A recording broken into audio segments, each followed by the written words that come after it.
So, hello guys. Ito pala. Ito yung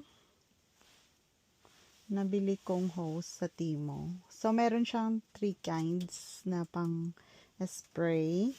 Tapos, dito yung makikita mo yung indicator ng kung kailan mo siyang i-charge. So, this is chargeable, USB-C. Tapos, ilalagay mo lang siya sa bucket na may tubig or kahit saan na may source of water ka.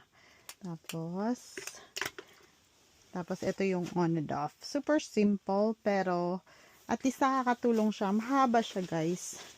Very long. Nakakatulong siya kasi hindi mo na kailangang mag-bend. Ayan. O diba? Maganda din naman. Pwede siyang panlinis ng sasakyan, pang-spray ng garden. Maganda siya guys, maganda. Actually, I love it. Worth it.